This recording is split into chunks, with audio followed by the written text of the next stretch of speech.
हरियाणा राज्य का एक जिला जींद। नमस्कार। आप देख रहे हैं आयुर्वेद के चमत्कार। मैं हूं मास्टर ओम प्रकाश वैद्य ज्ञान तारा।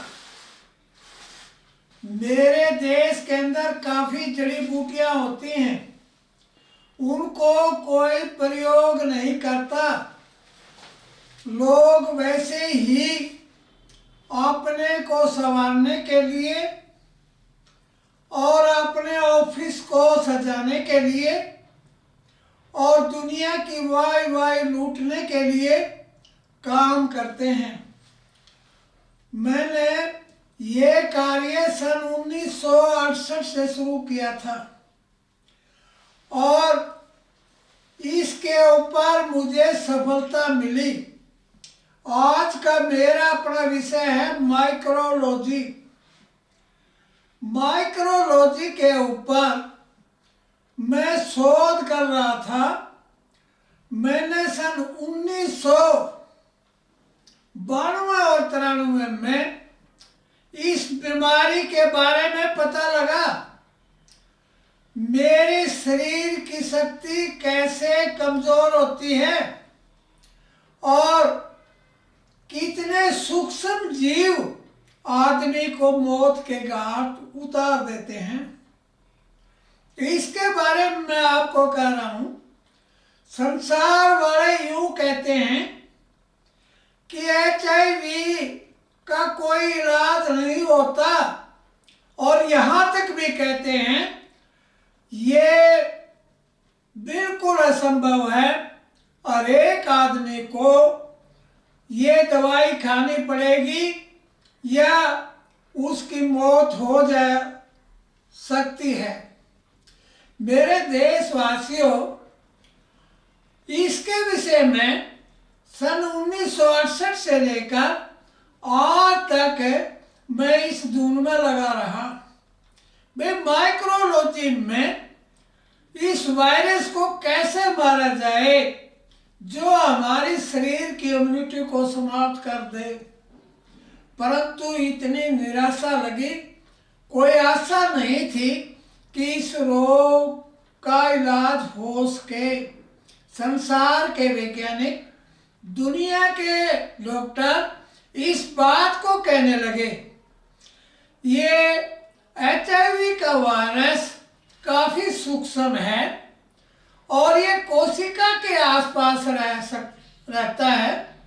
अगर हम कोई ऐसी तेज दवाई दें, तेज दवाई देने के बावजूद कोशिका नष्ट हो जाती है। जब कोशिकाएं टूट जाती हैं, खत्म हो जाती हैं, तो उनकी मौत हो जाती है।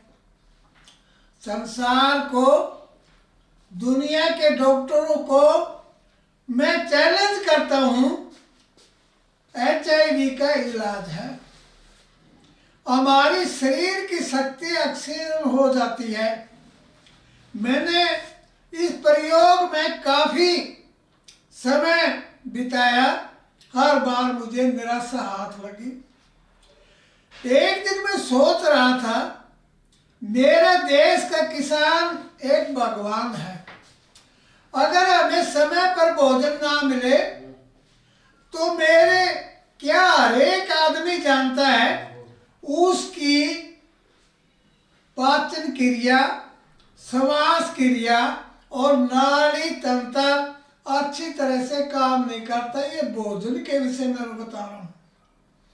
अगर आदमी को एक दिन भोजन ना मिले या एक दिन का उपवास करे, उपवास करने के बावजूद उसकी हालत क्या होती है, खराब होने लग जाती है, अपने आप को कमजोर समझता है। मैंने मेरे देश के किसान के बारे में सोचा। कुछ लोग एक ही बात कहते हैं, क्या मेरा देश का किसान अन्नदाता है। मैं कहता हूं फल दाता है, सब्जी दाता है, औषधि दाता है और दूध का दाता है। तो मैं इसीलिए मेरे देश के किसान को मैं भगवान कहता हूं। ये दुख मैं आपको क्यों बता रहा हूं? विषय में इसका वर्णन करने की मुझे कोई जरूरत नहीं। मैं तो आपको ऐसे एक बात बता रहा हूं, लोगों का CD4 किसी का 80, किसी का इससे भी कम, और ऐसे भी रोगी देखे हैं जिनकी CD4 क्या होती है 20 से 30 तक चली जाती है। न तो वो चल फिरते, न खा सकते, न सांस में भी रुकावट पड़ जाती है, नाड़ी तंत्र ढीला पड़ जाता है, और साथ साथ यहाँ तक भी है उसे चलने फिरने की स्थिति नहीं होती। वायरस इस तरह से हमारे इम्यूनिटी सिस्टम को क्या कर देता है, कमजोर कर देता है। तो मेरे देश के अंदर जब अंग्रेज यहां से गए, उन्होंने एक बात कही, जिस देश के अंदर आंख नहीं मरना तो वहां बीमारी से क्या बनना। इसके विषय में सन 92 से शोध पर लगा, भाई इस माइक्रोलॉजी पर या सूक्ष्म विज्ञान के ऊपर कैसे जिया जा सकता है।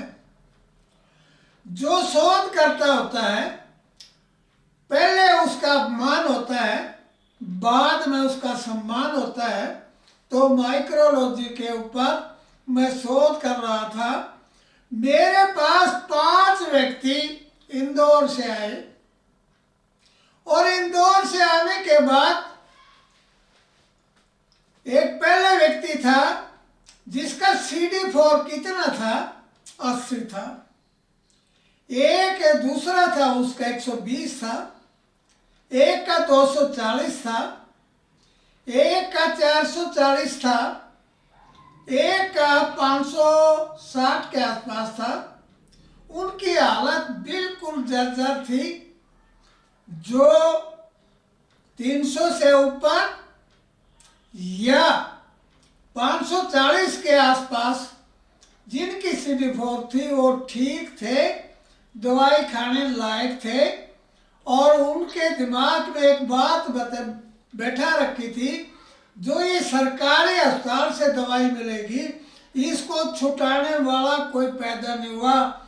मेरे भारतवासियों, मैं पहला व्यक्ति हूँ आपके सामने जो इंदौर से, दिल्ली से या मेरे जींद हरियाणा से जो मरीज आए, मैंने उनको बिना रोक टोक करके उनको दवाई दे दी।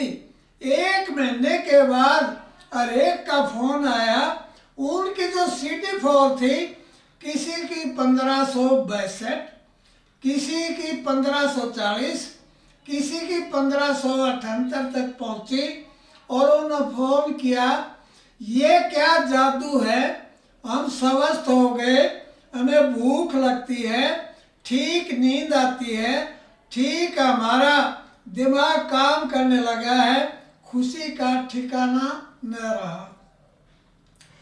मैं इस शोध के विषय में मैं बीमार हो गया, और ये हालत हो गई।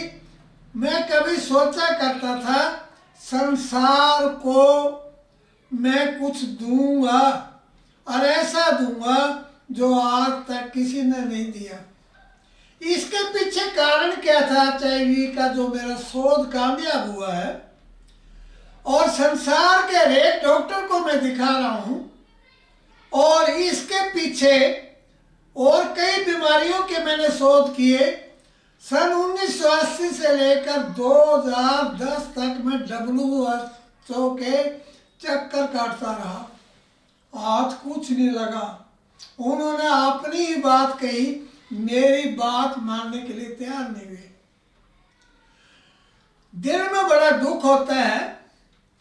माननीय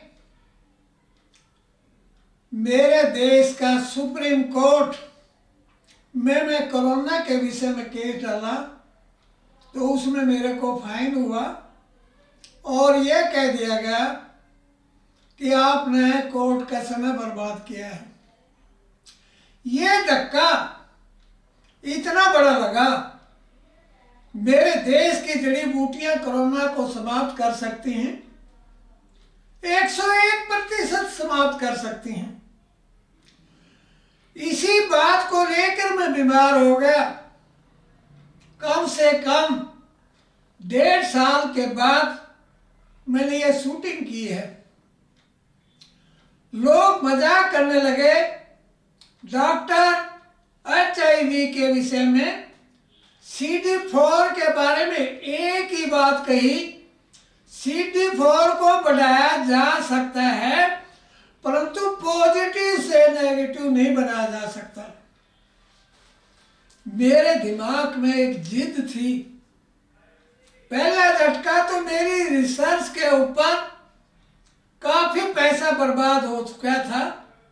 सन 1968 से लेकर आज तक मैं 1 बजे बिस्तर छोड़ देता था, अपनी प्रयोगशाला में काम करता था।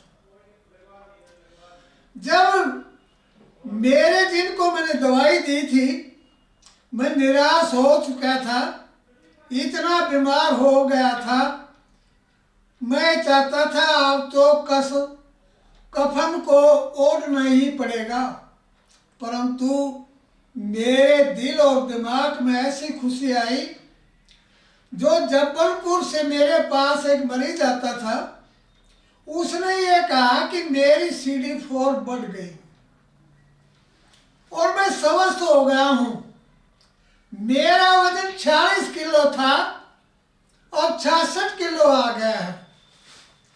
और उसने ये कहा मेरी CD4 की जो रिपोर्ट HIV नेगेटिव हो गई है। जैसे मेरा जन्म हुआ बचपन में, मैं एक बात कहना चाहता हूं, मुझे दिखाई नहीं देता था।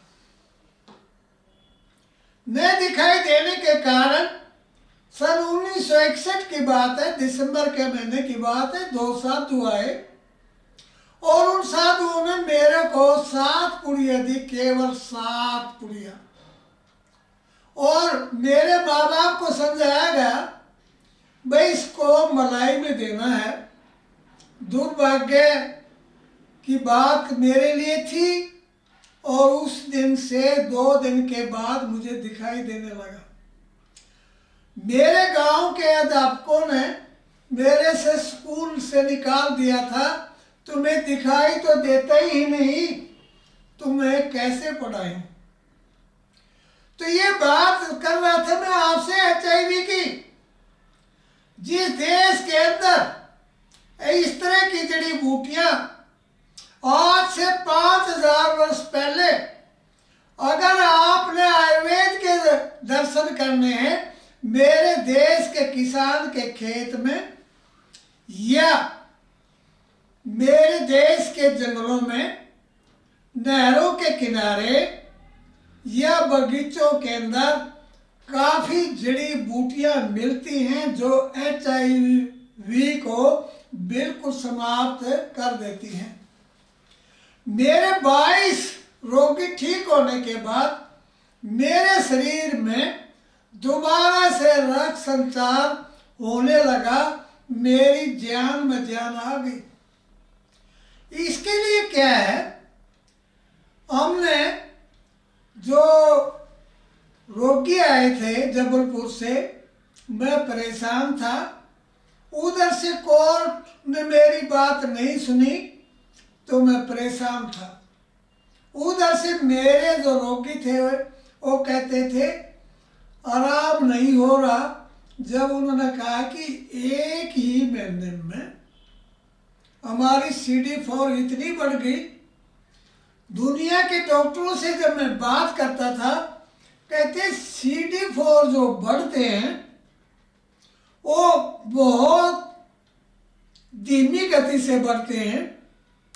तो मैंने इसके बारे में सोचा, हमारा शरीर अपने आप को ठीक करता है, बाह्य वायरस अंदर जाने के बाद वो कमजोर होता है, वायरस तंग करते हैं और मनुष्य की मौत भी हो जाती है। उन्होंने कहा कि वायरस लोड काफ़ी हो जाता है। जो दवाई मैंने खोज की है उससे हफ्ते के अंदर वायरस वो लोड समाप्त हो जाता है और 15 दिन के बाद CD4 इतनी तीव्र गति से बढ़ते हैं जिसका कोई अंत नहीं और 21 दिन के बाद CD4 75% बढ़ जाते हैं और 1 महीने के अंदर CD4 1500 को पार कर जाते हैं। जो 22 मरीज मैंने लिए थे उन्हें रिपोर्ट कराई और हर एक की रिपोर्ट नेगेटिव आई। फिर मैं बैम था, काफ़ी समय से खर्च कर रहा था। मैं कह लगा भाई दूसरी जगह चेक कराओ। मैं कह लगा दूसरी जगह भी उन्होंने रिपोर्ट ठीक मिली। मैं कह लगा तीसरी जगह कराओ। मैंने ये टेलीविज़न पर देना है, मैंने WHO को दिखाना है और भारत सरकार के स्वास्थ्य मंत्री को दिखाना है और एक स्टेट के ये स्वास्थ्य मंत्री को दिखाना है। जब मैंने पूरी जांच करने के बाद रिपोर्ट मेरे काबू आने के बाद तब मैं कह रहा हूँ HIV जिसको आप एड्स कहते हैं कोई लंबी चौड़ी बीमारी नहीं।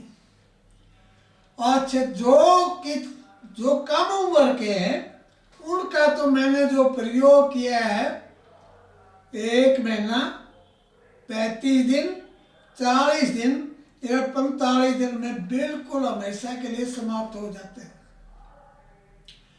और जो उम्र ज़्यादा होती है उनके 1 हफ्ता बढ़ा दो। जैसे मैं पर किसी की 30 साल की उम्र है तो उसको महीना में बिल्कुल नेगेटिव हो जाती है। अगर मान लो 45 का है तो उसके 7 दिन और बढ़ा दो। इस माइक्रोलॉजी के अंदर ये वायरस कैसे बढ़ता है, मनुष्य के अंदर इम्यूनिटी जितनी कमजोर होगी उतनी ही गति से ये सफेद कोशिका, लाल कोशिका या हमारे लीवर या हमारे हार्ट और गुर्दे को बिल्कुल कमजोर कर देता है। परंतु खुशी के साथ कह रहा हूं, मैं भी भारत माँ का बेटा हूं और इसकी रज के अंदर लेट लेट कर बड़ा हुआ हूं और ये मेरा प्रयोग बिल्कुल सिद्ध हुआ, ठीक हुआ। दवाई बनाता हूं और मैं दावे से कहता हूं, कोर्ट के अंदर ये लिखने के लिए तैयार हूं, सुप्रीम कोर्ट में भी लिखने के लिए तैयार हूं। ये बात आदरणीय भारत के प्रधानमंत्री और राष्ट्रपति को भी ये कह देना चाहता हूं, बता देना चाहता हूं HIV का इलाज है। और मुझे कई बार दिमाग में ये बात आती थी, भाई मैं दुनिया के लिए भी कुछ करूं। भगवान ने मेरे ऊपर जो कृपा की है, कृपा कैसे की है, अंधे को तो दिखा दिया, अंधे को पढ़ा दिया, अंधे को मास्टर बना दिया और अंधे को नए से नए शोध करवा दिए। इसलिए मैं सन 1968 से लेकर आज तक मेरे देश के किसान के खेत के अंदर पैदा होने वाली जड़ी बूटियों के ऊपर मैं क्या करता हूँ, शोध करता हूँ। और शोध करने के बाद मेरे भारतवर्ष में कुछ ऐसे पोषक तत्व हैं जिनको मैं भस्म कहता हूँ। जैसे मोती की भस्म, चांदी की भस्म, सोने की भस्म और शंख की भस्म या सीप की भस्म, ये भस्में एक पोषक आहार का भी काम करती हैं। पेट तो नहीं भरती शरीर को चलाती हैं। मेरे देश के अंदर सबसे ज्यादा सोना होता था, इसीलिए इसको सोने की चिड़िया कहते हैं।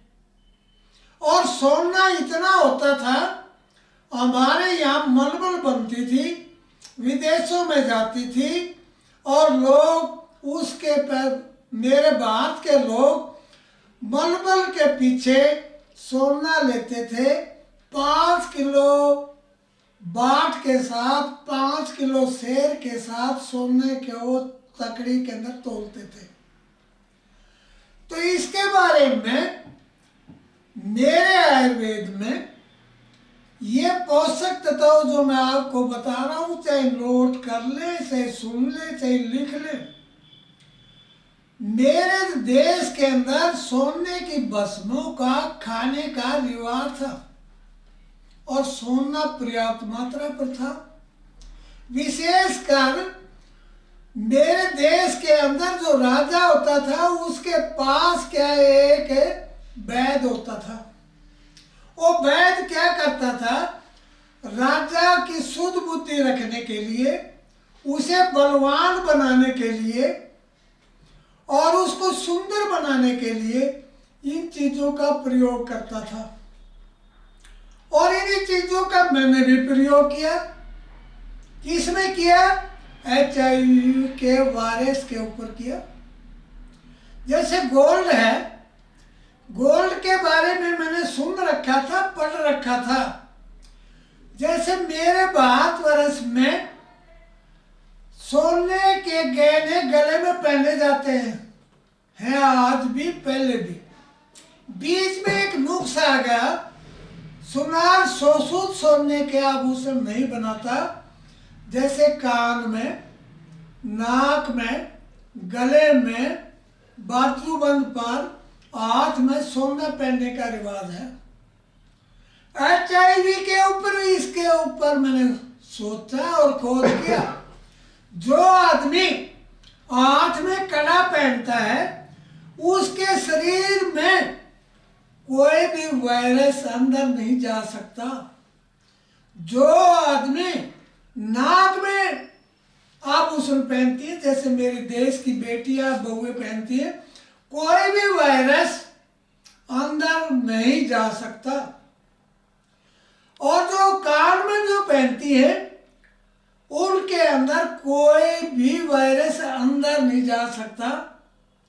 जो आदमी क्या करते हैं, ये रिंग फिंगर है, इसमें सोना पहनता है, उसको जीवन में कभी भी दिल का दौरा नहीं पड़ सकता। परंतु मैं खोज कर रहा था, जो सोना मुझे शुद्ध नहीं मिलता था, और जो सुनार है उसके अंदर तांबा मिलाकर या चांदी का टाका लगाकर वो कमजोर हो जाता है। उसके आसपास जो वायरस है, वो कई बार जहाँ पर टाका लगा हुआ है वहाँ से आदमी के ऊपर नुकसान करते हैं। अगर शुद्ध सोना हमने पहना हुआ हो तो कोई भी वायरस अच्छी तरह से आदमी के ऊपर कोई घात नहीं करता। तो HIV को समाप्त करने के लिए, अगर मान ले हम सोना हमारे पास है, हम यहाँ पर 10 आदमी बैठे हैं, एक आदमी ने सोना पहना हुआ है और दूसरे मान ले TB के हैं या एड्स के वायरस, जिसने सोना नहीं पहन रखा उसके अंदर वो चले जाएंगे।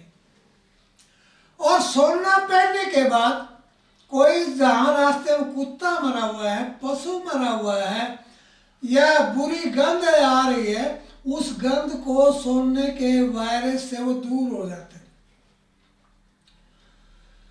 मैं काफी 20 साल पहले ये शोध कर देता, परंतु मेरे सामने एक समस्या आई, शुद्ध सोना मुझे नहीं मिला और शुद्ध सोने को शुद्ध करने की क्रिया को मैं नहीं समझ पाया। अब मेरे अच्छे साथी मिले तो शुद्ध सोने के पतरे बनाकर अपने घर में अपनी कुठाली में अपनी भट्ठी पर सोने की शुद्ध भस्म बनाएगी जो वायरस को समाप्त कर देती है। नंबर 2 है चांदी है। शुद्ध चांदी बिल्कुल शीतल होती है, दिमाग को ठंडा रखती है, वायरस भी इससे दूर भागते हैं। मेरे देश में HIV को समाप्त करने के लिए मोती है। और कुछ लोग कहते हैं हीरे बिल्कुल HIV में कोई काम नहीं करते। माइक्रोलॉजी में जो ये भस्में मैंने आपको बताई है, सोना, चांदी, मोती, जो अच्छी तरह से वायरस को क्या कर देते हैं, समाप्त कर देते हैं। इन पर के बजाय हमारे देश के अंदर जड़ी बूटियां हैं, जैसे कुटकी है, चिरायता है। मेरे देश के अंदर खैर है, गूगल है, आंवला है। ये चीजों से ये भस्में भी शुद्ध की जाती हैं। मैं काफी समय से पारे के पीछे पड़ा रहा, पारे को शुद्ध करना सीखा, उसकी भस्म बनानी सीखी, परंतु HIV पर उसने कोई भी काम नहीं किया। इसके अलावा मेरे देश के अंदर ये जड़ी बूटियां हैं, हर एक व्यक्ति भस्म बना लेता है। उत्तम सोना, शुद्ध सोना होना जरूरी है और शुद्ध चांदी का होना जरूरी है, सच्चा मोती होना जरूरी है। ये HIV के दवाई में पड़ती है और पढ़ने के बाद वो शुद्ध भस्म HIV का जड़ से नाम मिटा देती है। अगर कोई भी व्यक्ति मुझे चैलेंज करता है, मेरे भारत की बात छोड़ो, संसार की बात करता हूँ, HIV कोई लंबी चौड़ी बीमारी नहीं है। क्यों? एक तो मैं इसे कोरोना से परेशान था, वकीलों ने जो पैसे लिए मेरी माननीय सुप्रीम कोर्ट में नहीं सुनी, मुझे खेद नहीं, मैं अपने न्यायालय की बात को मानूंगा। हिंदुस्तान का सबसे बड़ा न्यायालय है, परंतु मैं ये कह सकता हूँ HIV कोई लंबी चौड़ी बीमारी नहीं। और इसके बारे में मैं ये भी कहूँगा, अगर हमारी इम्यूनिटी है, कोई भी बीमारी हमारे नुकसान नहीं पहुँचा सकती। मेरे देशवासियों, मैं भारत में किसी भी HIV रोगी को नहीं मरने दूंगा। प्रणाम प्रणाम प्रणाम। मास्टर ओम प्रकाश वैद्य, ज्ञान तारा कॉलोनी, नज़दीक बड़ी नहर, Gyan Tara road, Jind, Haryana. Phone numbers 09466 254102, 09416 556366।